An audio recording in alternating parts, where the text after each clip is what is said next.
Halo sahabat sehat, welcome to podcast Rumah Sakit Paru Jember. Senang sekali hari ini saya, Lirih Diana Purba, bisa jumpa lagi dengan sahabat sehat semuanya di segmen Ngopi, Ngobrol Pintar.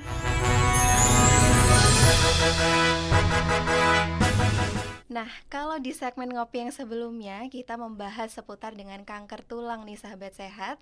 Di segmen Ngopi kali ini karena kita bertepatan dengan peringatan Hari Asma Sedunia, maka kita akan mengulik tentang penyakit asma.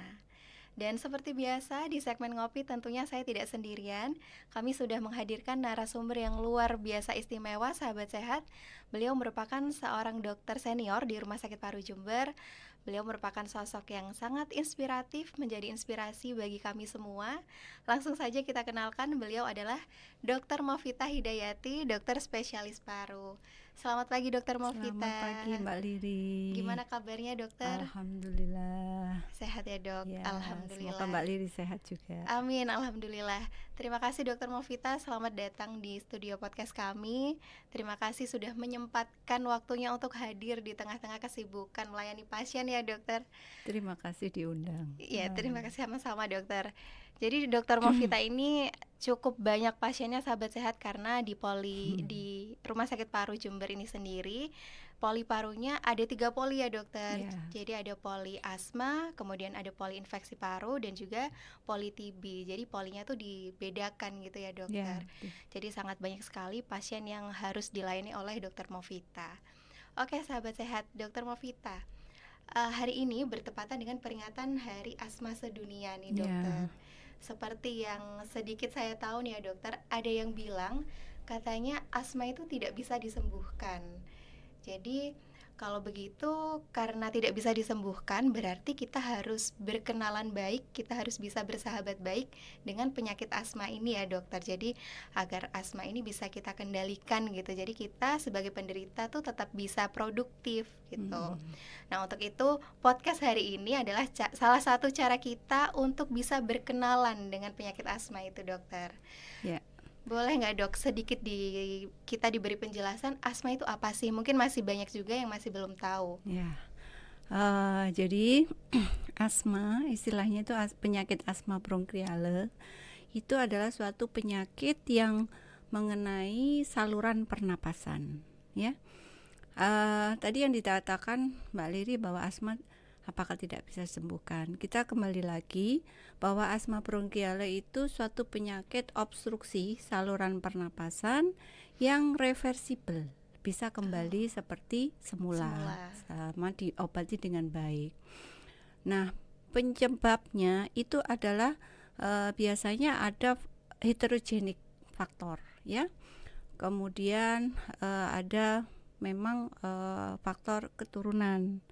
Kemudian ada faktor sensitivitas dari saluran pernapasan. Jadi heterogen istilah penyebabnya. Betul. Kalau kita penyakit COVID karena virus, TB C karena kuman TBC. Betul. Kalau asma ini faktornya heterogen. Ada faktor atopi, ada faktor genetik, ada faktor sensitivitas dari pasien atau faktor paparan. Sehingga kalau itu terakumulasi terhadap individu seseorang yang rentan, maka muncullah asma. Yang paling banyak adalah yang kuat itu adalah faktor genetik dan atopi. Nah, asma sendiri sebenarnya bukan berarti tidak bisa disembuhkan 100% ya. Memang prosesnya cukup panjang. Kenapa? Karena asma itu akan timbul gejalanya, ada obstruksi saluran pernapasan apabila ada paparan yang menjadi faktor pencetus individu tersebut. Faktor pencetusnya tuh macam-macam, bisa lingkungan, berarti paparan polusi ya, bisa debu dari lingkungan kerja, bisa dari tengau atau binatang-binatang dari binatang kecil yang ada pada binatang peliharaan, kucing, anjing itu bisa dari faktor makanan, misalkan yang paling sering yang protein tinggi, ikan laut. Ya, ikan laut pun spesifik, bisa telur juga, yang paling sering itu kuning telur, bisa coklat. Selain itu bisa faktor aktivitas, hiperaktivitas bisa Ini faktor pencetus ya. Betul. Bisa karena emosi, terlalu sedih, terlalu gembira, itu Betul. juga bisa. Kemudian faktor-faktor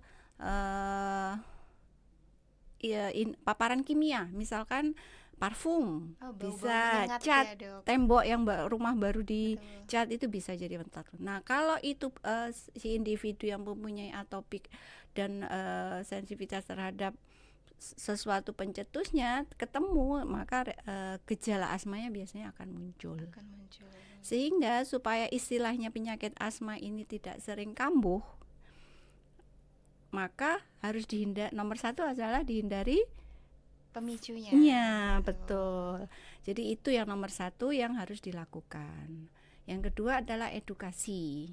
Bagaimana cara mengatasi apabila serangan asma itu muncul. Sebelum kita mengatakan bahwa pasien ini, ada pasien sesak misalkan ya, ini asma atau bukan, itu memang perlu observasi. Perlu nomor satu adalah anamnesa. Jadi kita tanya gejalanya bagaimana. Yang paling sering adalah gejala batuk-batuk kecil ya. Batuk-batuk kecil itu bukan batuk yang sangat produktif biasanya. Timbulnya biasanya episodik. Episodik itu episode tertentu. Bisa malam hari, bisa pagi hari, bisa misalkan siang hari aja, bisa episodik. Jadi pasiennya biasanya menyatakan hanya malam hari, Dok, atau hanya pagi hari. Kemudian ada gejala sesak napas yang biasanya mengikuti rasa ada nyeri dada atau dada seperti ditekan berat gitu ya. Tuh, kemudian bisa disertai dengan pilek atau bisa disertai dengan panas. Itu kalau bisa ada infeksi. Nah, kalau ada gejala seperti itu kita observasi, kemudian kita anamnesa, ada riwayat enggak alergi waktu kecil, alergi makanan, alergi obat-obatan, terus faktor dari orang tua, ada atopi dari orang tua Anda, yang itu kadang diturunkan. Tetapi tidak harus kalau ada pasien asma itu orang tuanya asma. Bisa jadi orang tuanya itu penyakit alergi tapi bentuknya enggak asma, misalkan dermatitis atau ya rinitis. Itu bisa menjadi acuan kita, kemungkinan ini asma. Selanjutnya kita observasi, kemudian kita lakukan pemeriksaan fototorak. Kalau sudah itu kita obati dengan obat-obat bronkodilator ya. Paling simpel adalah obat-obat antihistamin, bronkodilator inhaler, seperti itu. Sambil kita observasi benar enggak sih asma, karena diferensial diagnosisnya itu banyak. Bisa bronkitis alergi, bisa PPOK, bisa penyakit obstruksi yang lainnya. Biasanya kita menegakkan asma itu kalau tidak tahu riwayat sebelumnya ya perlu observasi sekitar 2 minggu sampai 4 minggu baru ini asma memang. Kecuali kalau pasiennya saya biasanya pembawa obat ini, saya biasa di terapi ini ya berarti itu. Nah, seperti itu Mbak Riri. Oke, Dokter Mofita, tadi disampaikan kalau itu diturunkan gitu ya, Dokter. Ada faktor keturunan. Atopinya, jadi alerginya, genetiknya. Iya. Mungkin kalau misalkan seseorang yang sudah punya faktor resiko, orang tuanya sudah pernah punya alergi atau sakit asma, kemungkinan dia punya potensi untuk sakit asma, dan kalau ada pemicu bisa kambuh, bisa muncul gejala. Nah, kalau misalkan dokter tidak mempunyai gen atau tidak ada riwayat keturunan yang penderita asma, mungkin nggak dokter tiba-tiba asma itu muncul di waktu usia tertentu gitu? Karena kebetulan gini dokter, izin mungkin saya sedikit menceritakan. Saya sendiri kan punya sakit asma kebetulan itu dari ibu saya. Tapi dengar cerita katanya ibu itu dari kecil nggak pernah sakit asma, baru sakit asma di saat hamil saya. Nah, mungkin nggak dok, itu kenapa baru muncul? Apakah karena pola hidup atau seperti apa? Atau sebetulnya memang punya gen, hanya saja baru muncul di saat itu gitu? Ya, pertanyaannya bagus ya Mbak Riri ini. Jadi asma selain ada faktor alergi yang diturunkan, juga asma karena paparan yang terus-menerus, asma kerja namanya. Jadi paparan pasien yang mungkin kena sering paparan polusi, yang terus-menerus, eh, ada beberapa pasien itu yang memang dia di tempat kerja indoor, kemudian zat kimia paparan terus, akhirnya muncullah gejala asma. Nah, setelah dianamnesa, dia mengaku tidak ada faktor keturunan asma dari keluarganya. Alergi tidak diketahui. Jadi kasus seperti yang disampaikan Mbak Lirih tadi, bisa jadi faktor atopinya yang dimiliki, faktor alerginya yang dimiliki oleh orang tua Mbak Lirih, tapi munculnya ketika kehamilan. Bisa. Beberapa pasien memang muncul asma itu di usia ketika kehamilan pertama, bisa kehamilan pertama enggak apa-apa, kehamilan kedua. Nah, jadi memang dikatakan asma ini adalah penyakit multifaktor ya, pencetusnya munculnya. Gejalanya memang mirip-mirip antara asma, bronkitis kronis, bronkiolitis bisa ya, hampir sama. Dan paling sering adalah kasus di masyarakat itu adalah asma karena alergi. Nah, biasanya di usia anak-anak mulai muncul, bisa juga di usia yang adult, jadi remaja menuju dewasa ya, sekitar umur belasan tahun itu baru muncul. Nah, tidak harus dari anak-anak. Oke dokter, berarti kan penyakit asma ini harus bisa kita kendalikan gitu ya. Mungkin kalau kita tidak bisa menghindari pemicunya, harus ada manajemen pengendalian pemicu yang bisa kita lakukan. Nah, seperti apa dokter yang bisa kita lakukan? Ya, jadi bagi pasien asma, yang pertama adalah terapi edukasi ya, bahwa di edukasi itu penting sekali supaya pasien itu menyadari bahwa dia punya asma. Asma itu bisa baik, bisa sembuh memang jangka waktu panjang, dan bisa dicegah serangannya. Itu yang pertama, sehingga pasien bisa berusaha untuk menghindari faktor pencetusnya. Kemudian yang kedua, edukasi tentang obat-obatan. Nah, artinya paling simpel adalah karena ini terjadi bronkospasme, bronkokonstriksi, apabila terjadi serangan dan pasien merasa sesak, maka salah satu obat yang paling cepat responnya adalah inhaler. Inhaler beta 2 agonis, long acting, sama corticosteroid inhaler. Biasanya sudah dalam satu device itu ya, satu alat gitu ya. Pasien harus siap kemanapun dibawa. Persis kayak bawa handphone. Saya kalau edukasi kemana-mana bawa handphone, iya berarti jangan lupa inhalernya ya. Oh siap dok. Jadi kenapa? Karena pasien tidak bisa menghindari 100% faktor pencetus. Tiba-tiba dia aktivitas di luar terlalu terik, asmanya kambuh.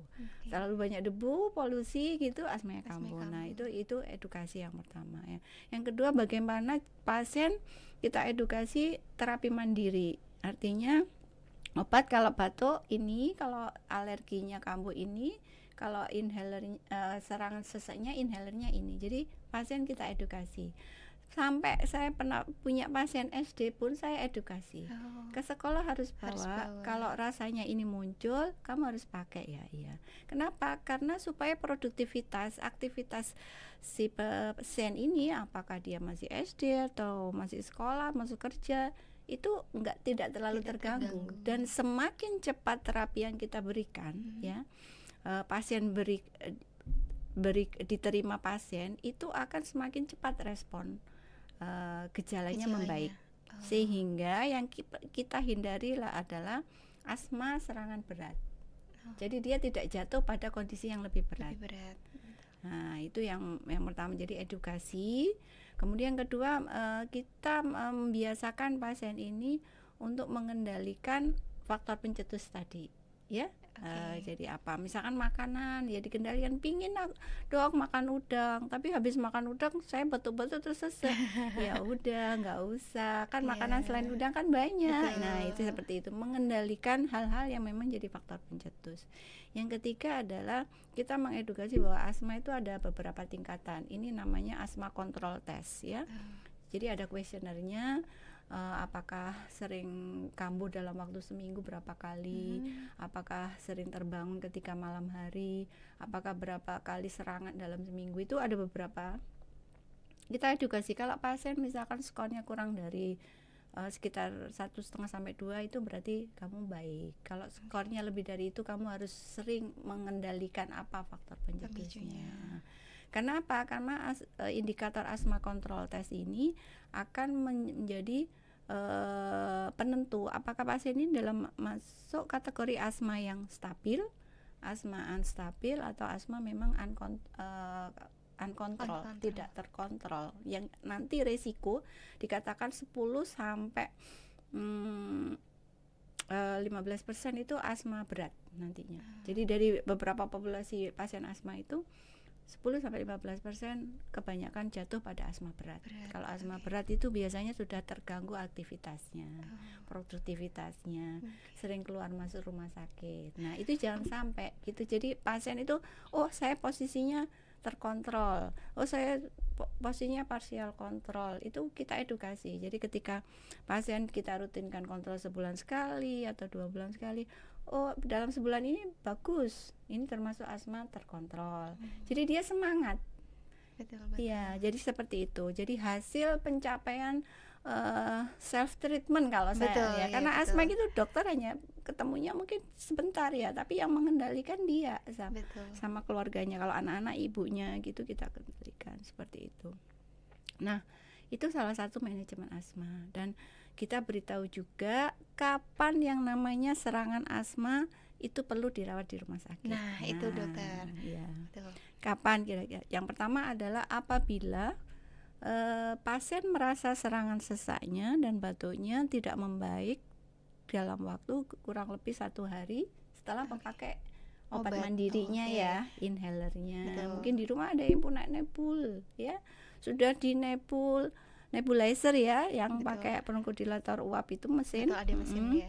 Biasanya kita edukasi 3-4 kali sehari, tidak membaik sudah dibawa aja ke rumah sakit, ke poliklinis bisa, ke IGD bisa. Nanti ada indikatornya kapan pasien ini harus rawat inap, kapan rawat jalan. Nah, itu tadi jangan sampai misalkan dia ke rumah sakit, dia diatasi tapi tidak jatuh pada asma berat. Kalau sudah asma berat nanti masuk ke ICU, obatnya lebih kompleks, kadang malah pakai ventilator. Itu yang kita hindari, dan bisa sampai menyebabkan kematian. Saya pernah ada kasus pasien asma karena rumahnya jauh, waktu itu masih sekitar tahun 2000-an ya, saya masih awal-awal di sini. Karena jauhnya perjalanan, dia enggak punya alat nebul, inhaler juga enggak punya. Akhirnya sampai ke sini ya sudah meninggal di perjalanan menuju rumah sakit. Padahal kalau sekarang kan puskesmas hampir semuanya punya alat nebulizer ya. Betul. Seperti itu. Oke. Jadi ada yang bilang kalau inhaler itu bikin ketergantungan, dokter. Terus juga ada yang bilang kalau penggunaan nebulizer di rumah itu katanya juga bisa berefek ke jantung. Itu bagaimana menurut dokter? Ya, jadi yang pertanyaan pertama ya, inhaler itu tidak menimbulkan ketergantungan. Yang kenapa dikatakan seperti itu? Karena masyarakat mengira kalau nggak pakai itu pasti sesak. Bukan seperti itu pola pikirnya. Jadi asmanya yang belum terkontrol, pencetusnya belum terkendali, sehingga dia harus butuh memakai inhaler, bahkan dosisnya kadang dinaikkan. Memang kalau sesuai kondisi ya, dokter memberikan terapi. Jadi dosis yang diberikan oleh dokter itu adalah sesuai ukuran. Kalau dia asma ringan, asma sedang, asma berat itu berapa yang diberikan. Dan isi dari obat-obat pada inhaler itu juga bermacam-macam. Ada kortikosteroid, antiinflamasi untuk anti alerginya. Kemudian ada beta 2 agonis, long acting itu untuk bronchodilatornya ketika bronkospasme pasien sesak itu ya. Bisa juga kombinasi. Satu device itu kombinasi 2 obat.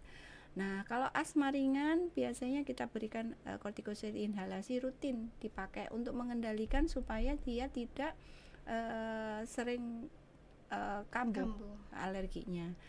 Beta 2 agonisnya biasanya kita berikan kalau diperlukan. Kalau sedang kombinasi, kalau berat biasanya ditambahi anti alergi, obat-obat anti alergi, anti IgA bisa, terus banyak obat-obat yang lainnya. Artinya adalah pengendalian. Kemudian yang ketergantungan itu tidak akan terjadi ya, karena istilahnya aja ya, karena memang masyarakat awam ya mengiranya seperti itu. Nah, kadang pertanyaan yang kedua, masalah nebulizer apa efek ke jantung. Hampir semua obat itu mempunyai efek samping. Jadi efek samping itu efek yang tidak diinginkan dari obat itu. Kalau tujuannya bronkodilator, ya untuk bronkodilatasi, untuk melebarkan saluran napas. Tapi kadang obat kan tidak bekerja pada satu target. Ada target lain yang terkena, reseptor tertentu yang terkena. Pada obat-obat nebulizer itu beda inhalasi sama nebulizer ya. Inhalasi itu biasanya obat dalam bentuk bisa bubuk atau cairan, kemudian diisap, dia membentuk suatu partikel kecil masuk ke saluran pernapasan. Kalau nebulizer hampir sama, bisa cairan, bisa, kebanyakan nebulizer cairan karena nanti dipecah oleh alat itu menjadi uap, menyublim ya istilahnya ya, cairan menguap. Kemudian masuk ke saluran pernapasan, dia tekanan memakai alat, jadi tekanannya lebih besar, bisa saluran napas sampai perifer, dan dosisnya juga lebih tinggi nebulizer. Pada beberapa pasien efek samping jantungnya juga kadang muncul. Memang ada efek ke jantung, tapi kalau pasien-pasien yang tidak terlalu peka itu tidak akan muncul. Contohnya pasien hamil juga, pasien yang punya riwayat hipertensi. Hati-hati, ada beberapa obat-obat tertentu yang bronkodilator sifat utamanya, tapi dia punya efek samping ke jantung. Tetapi jangan khawatir, selama nebulizer itu sesuai aturan. Jadi disarankan kalau dia pas serangan minimal jaraknya 60 menit. Jangan cepat-cepat diulang ya, minimal jaraknya. Ya, artinya paling cepat diulang yaitu. Kalau bisa dilihat dulu responnya 2 jam. Nanti kalau nggak baik nebul lagi. Kalau sudah baik baru sesuai aturan, bisa 3 kali atau 4 kali dalam sehari. Kalau pasien melebihi itu dosisnya, ya sangat potensi untuk efek ke jantung. Ya. Oke, berarti kalau boleh saya tekankan lagi ya dokter, kalau inhaler itu tidak menyebabkan ketergantungan gitu ya dok. Jadi ya tidak ada obat yang menyebabkan betul, memang kondisi asmanya aja yang belum terkendali, tapi inhalernya yang disalahin ya, gitu ya dok. Begitulah gitu. Terus juga kalau misalkan nebulizer, selama penggunaannya itu tepat sesuai dosis dengan jarak. Karena kalau obat untuk dimasukkan di nebulizer itu kan sudah ada takaran satu itu ampul, langsung aja gitu ya dok, satu ampul tuh langsung bisa. Gitu. Dengan jarak 60 menit gitu ya dok. Paling pendek lah, paling pendek. Tapi itu ada lagi gini, ada yang istilahnya farmakogenetik ya. Farmakogenetik itu ada sifat individu secara genetik, reaksi terhadap obat itu tidak sama. Ada yang dikasih obat A, efeknya dalam waktu 1 jam, dikasih 1 mili dia langsung baik. Tapi ada yang pasien B misalnya dikasih obat A sama-sama, tapi dia setengah mili aja udah bereaksi. Nah, jadi hati-hati dengan dosis.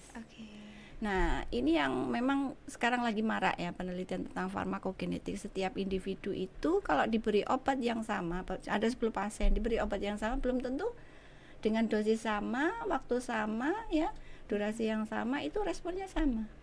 Karena faktor dari respon obat terhadap gen pasien masing-masing. Makanya ini kadang timbul istilah resistensi obat. Pernah dengar TB resisten ya? Iya, betul. Salah satunya adalah dari hasil penelitian itu ya gitu. Ada pasien yang sembuh dengan obat misalkan INH 300 mg. Ada yang nggak cepat sembuh. Kenapa? Karena dia terlalu cepat memetabolisir obat itu tadi, sehingga efeknya cepat hilang. Nah, seperti itu. Nah, risiko adalah resistensi, sama dengan asma seperti itu. Jadi asma pun bisa resisten obat. Iya, resisten, reseptornya yang resisten terhadap obat beta 2 agonis. Kalau memang pemakaiannya tidak tepat, makanya itu tadi harus dikendalikan. Makanya ya saran saya walaupun jarang kambuh, tetap kontrol minimal 2 bulan sekali lah sama dokter. Gitu. Walaupun misal tidak sedang serangan, kontrol nggak apa-apa ya dok? Ya, karena kenapa kontrol? Karena kita dokter itu ingin posisi pasien ini dalam posisi di asma yang apa, itu perlu edukasi ya. ngontrol obat-obatnya.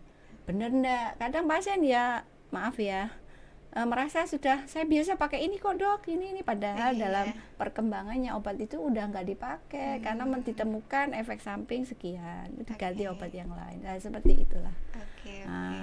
Jadi perlunya kontrol seperti itu. Ada edukasi, ada evaluasi terapi. Jadi kadang saya sendiri sebagai penderita kadang kenapa waktu nggak lagi serangan itu nggak kontrol, karena kadang kan nggak apa-apa gitu ya, karena takutnya loh kenapa ini diperiksa nggak kenapa-kenapa kok gitu. Jadi tetap untuk pengendalian ya dokter, dibutuhkan untuk pengendalian. Dikatakan pasien asma itu misalkan sembuh tanpa serangan, biasanya kalau saya evaluasi itu saya akan menurunkan dosis bapak ibu kalau sudah 3 bulan tidak ada serangan ya, baru dosisnya diturunkan, misalkan 2 kali 1 inhaler jadi 1 kali 1, nanti baik tidak ada serangan baru bisa lepas. Seperti, tapi tetap risiko untuk misalkan kamu timbul lagi ya gejalanya apabila paparan itu ya ada, karena itu kan genetik. Betul. Tapi ya ada yang sudah nggak pernah kambuh dok bertahun-tahun, tapi ini kok saya kemarin capek gini-gini kambuh. Ya karena memang sensitivitas dari pasiennya itu masih ada, kan tubuhnya sendiri yang tapi bisa yang sama sekali sembuh sampai itu bisa. Bisa ya dokter? Bisa. Berarti bisa disembuhkan ya dok. Nah satu lagi, bagaimana cara supaya pasien asma itu istilahnya tetap sehat dalam tanda kutip ya, aktivitas normal dan sebagainya itu tadi, dihindari obat, dan yang adalah yang jarang dilakukan pasien itu adalah olahraga. Betul. Kenapa? Olahraga itu memperbaiki fungsi paru. Kalau dia fungsi parunya bagus, oksigenasinya bagus, dia jarang serangan yang berat. Misalkan serangan pun ringan. Olahraga apa pilihan pada asma? Olahraga yang sifatnya melatih pernapasan, misalkan renang. Renang kalau bisa ya jangan pas suhu air dingin ya, karena mungkin dingin itu jadi pemicu asmanya. Jalan cepat, jalan sehat, sepeda, mau ya nggak usah lari cepat ya, jogging ringan atau olahraga kardio yang ringan aja, yang sifatnya untuk meningkatkan endurasi dari pernapasannya ya. Itu penting sehingga pasien tidak mudah serangan berat biasanya, dan imunitasnya juga bagus, nggak mudah terjadi reaksi alergi. Reaksi alergi itu kan tubuh kita, nah kalau imun kita bagus, reaksi alergi itu nggak cepet terlalu berat gitu ya, nggak terlalu sensitif lah tubuhnya jadinya gitu. Jadi membiasakan olahraga minimal 30 menit kali 5 dalam satu minggu. Jadi 150 menit lah. Nggak usah yang berat-berat, itu penting. Jalan kaki nggak apa-apa ya? Nggak apa-apa mau jalan kaki, tapi beda loh olahraga sama aktivitas. Olahraga itu terukur ya, mau jalan kaki 30 menit tapi jangan gitu mampir ya, nanti ada toko apa ke mall jalan-jalan lihat-lihat dibilang olahraga. Betul. Oke dokter, asma bisa menyerang siapapun ya dok, baik anak-anak maupun orang dewasa. Tapi untuk penanganannya nih ada perbedaan nggak dokter untuk anak-anak? Ya, kalau secara terapi farmakologi ya bedanya biasanya di dosis, pilihan dosis ya. Lebih ke arah manajemen ini sih, edukasi. Karena anak-anak kan biasanya belum paham ya. Aku sakit apa, terus pengendalian keinginan misalkan makannya, pengendalian paparan asmanya, pencetus asmanya itu kan agak sulit. Jadi bedanya di situ. Jadi benar-benar orang tuanya atau keluarga dekatnya itu ikut mengontrol masalah makanan, lingkungan, dan kira-kira harus benar-benar tahu faktor pencetusnya apa yang memang harus dikendalikan. Kalau secara umum sih sama. Cuman yang saya tekankan kalau bisa asma pada anak itu benar-benar harus dikontrol di bawah pengawasan dokter ya. Kenapa? Karena kita tahu bahwa usia anak itu kan usia untuk tumbuh kembang ya. Kognitifnya, kemudian dia juga perlu motoriknya, kemudian belum kalau dia sekolah. Nah, kalau dia sering kambuh, maka itu tumbuh kembangnya akan terganggu. pastinya. Kemudian sistem proses pendidikan dia sejak balita, sejak kemudian SD itu juga akan mengalami gangguan. Jadi kalau bisa orang tuanya benar-benar paham asmanya dia itu karena apa. Jadi nggak sering kambuh. Betul. Kalau orang dewasa kan dia bisa setidaknya mengatasi sendiri ya, kalau Iya, anak-anak betul. sulit. Dan itu yang membuat supaya anak-anak nggak sering masuk rumah sakit. Iya, keluar kasihan kan. Iya. Oke, jadi kalau untuk anak-anak itu yang berperan penting di Iya. sini orang tua ya, Orang tua dokter, atau untuk orang dekat terdekat ya, yang lebih dewasa untuk bisa mengawasi gitu, ya ikut mengendalikan lah mengendalikan. anaknya. Kalau dia mampu sih sebaiknya periksa untuk alergi ya di darahnya itu ya, IgE itu total IgE kalau mampu. Memang cukup mahal sih. Iya.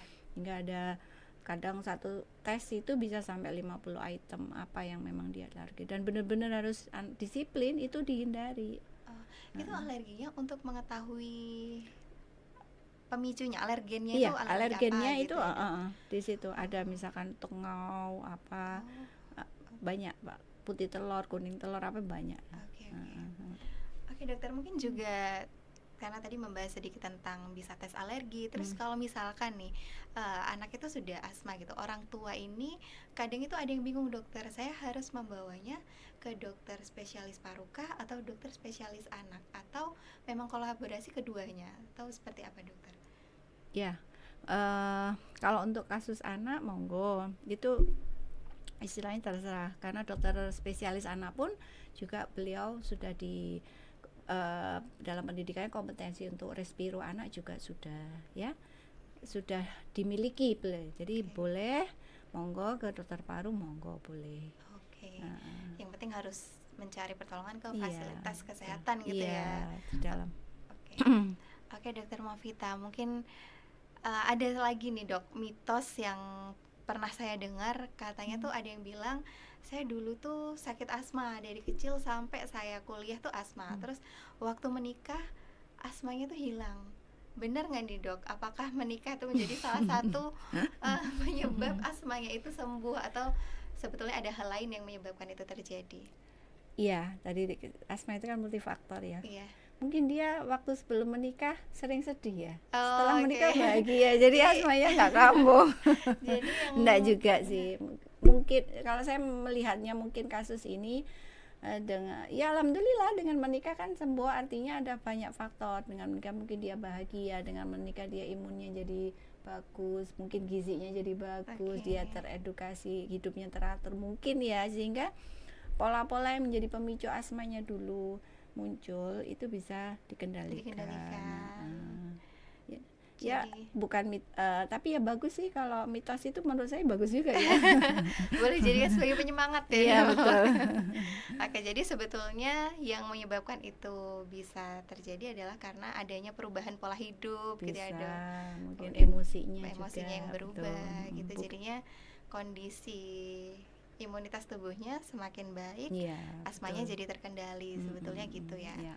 Oke, dokter, karena banyak banget, dok, mitos yang beredar terkait asma ini. Ada Iya. juga dulu tuh yang bilang kalau asma itu bisa sembuh dengan ikan kutuk.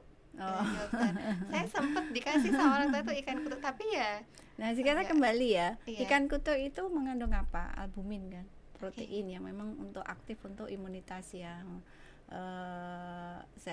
mengaktifkan sel-sel imun, termasuk sel-sel untuk anti alergi ya.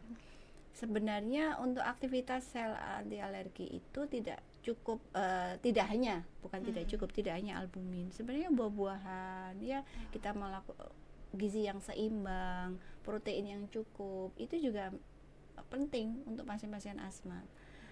Kemudian untuk olahraga itu mengaktifkan sel-sel imun juga. Jadi ya mungkin simple aja, orang dulu yang paling gampang itu kan ikan kutuk ya, atau telur. Cuman sering faktor alergennya itu telur, jadi nggak, telur dihindari. Okay. Itu ya mitos saja sih, intinya adalah gizi yang baik. Gitu. Oke, jadi sebetulnya tidak ada hal-hal yang khusus ya dokter Enggak. terkait asma ini, baik olahraga juga bisa olahraga apapun Ya, gitu. Yang penting asalkan nggak overdosis ya. Over betul. exercise itu menjadi pemicu asma malah. Iya betul Nah, betul. asma exercise induced asma istilahnya. Ada beberapa pasien saya itu dia memang gemar olahraga tapi punya asma. Dok, asma saya kambuh. Habis apa? Habis futsal. Loh, terlalu bersemangat mungkin Iya. ya. Dia akhirnya kalau olahraga baik tapi harus diukur. Pasti Betul. beberapa asmanya kambuh. Iya. Exercise induced asma Iya. bisa. Juga ini pola gizi maaf ya, sekarang itu kan mungkin untuk pasien pola makan itu junk food ya, terus makanan yang high proses ya, itu sangat berisiko terhadap terjadinya suatu over kalori, akhirnya obesitas. Oke, betul, Nah, betul. ada hubungan antara obesity dan Dengan asma. Jadi pasien-pasien asma yang tidak terkendali, kita harus memperhatikan pola gizinya. Obesitas itu jadi pemicu juga, ada hubungannya juga. Saya lupa selnya apa namanya. Dia menginjus untuk sering kambuh asma steknya, ya. Jadi itu harus diperhatikan juga pada terutama anak-anak ya. Iya, Anak-anak betul. sekarang makannya kan Iya, luar biasa ya, sehingga dia obes. Beberapa pasien itu biasanya obesitas. Pertama yang dikendalikan makannya ya, hindari ini gitu. Karena memang itu nggak sulit akan sembuh, dan fungsi parunya juga akan berubah. Karena kalau obesitas itu kan volume fatnya di perut ya, di visceralnya itu akan menekan rongga parunya. Kalau kita lihat orang obes kan lemaknya numpulnya di perut ya, terus sehingga dia agak mendorong juga istilah diafragmanya agak ke atas, sehingga volume parunya, fungsi parunya akan berkurang. Tapi ketika misal nanti sudah menjalani diet terus kondisi badannya sudah kembali normal, fungsi parunya juga bisa kembali ya dokter? Bisa, ya insya Allah bisa ya. Apalagi ya itu tadi, penurunan berat badan juga harus hati-hati, jangan hanya pakai diet tapi harus dengan olahraga ya. Yang terbaik adalah seimbang antara olahraga dan ngontrol jumlah kalori yang masuk. Karena sekarang itu banyaknya program-program diet yang tidak disertai dengan exercise, sangat berisiko kalau menurut saya. Oke Dokter Mofita, banyak sekali tadi ilmu yang disampaikan, informasi yang disampaikan. Mungkin kalau boleh saya ulang kembali, asma itu bisa disembuhkan ya dokter? Bisa dikontrol, bisa sembuh. Bisa sembuh, bisa dikontrol. Kemudian tidak ada obat yang itu membuat ketergantungan gitu. Betul. Jadi obat itu tetap diperlukan karena serangannya itu masih terus berlanjut gitu ya dokter. Selama paparannya masih ada gitu. Jadi yang paling penting kuncinya adalah mengendalikan pemicu atau pencetusnya paparannya itu tadi gitu. Oke Dokter Mofita, sebelum kita akhiri podcast kita hari ini, mungkin ada nggak pesan yang mau disampaikan untuk baik untuk masyarakat ataupun untuk penderita asma itu sendiri? Ya, jadi untuk bukan penderita ya, pasien yang sedang mengalami asma bronkiale, tetap waspada tapi tetap semangat bahwa asma itu bisa diperbaiki, bisa dikontrol, dan bisa sembuh selama paparannya dihindari. Kemudian edukasi terhadap terapi, makanan, dan tetap berolahraga untuk memperbaiki imun. Yang terpenting adalah pola hidup sehat, makan yang bergizi, dan siap terhadap terapi mandiri. Dan hubungi layanan kesehatan pada saat kondisi-kondisi tertentu. Dan Rumah Sakit Paru Jember bisa menjadi salah satu fasilitas kesehatan yang siap untuk melayani masyarakat ketika mungkin teman-teman atau sahabat sehat semuanya sedang mengalami serangan asma. Jadi kami memiliki layanan klinik rawat jalan, ada klinik asma dan PPOK, serta untuk gawat darurat bisa langsung ke instalasi gawat darurat atau IGD Rumah Sakit Paru Jember yang siap melayani 24 jam. Dan untuk dokter spesialis paru, kami memiliki 3 dokter spesialis paru. Ada Dokter Mofita, kemudian ada Dokter Anik Sukmawati, dan juga ada Dokter Devi Ambarwati. Oke, terima kasih Dokter Movita. Sama-sama. Banyak sekali ilmu yang sudah disampaikan dan terima kasih sudah meluangkan waktunya untuk Ya. hadir di sini.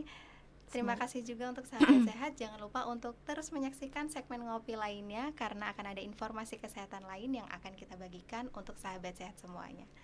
Terima kasih. Kami mohon undur diri terlebih dahulu.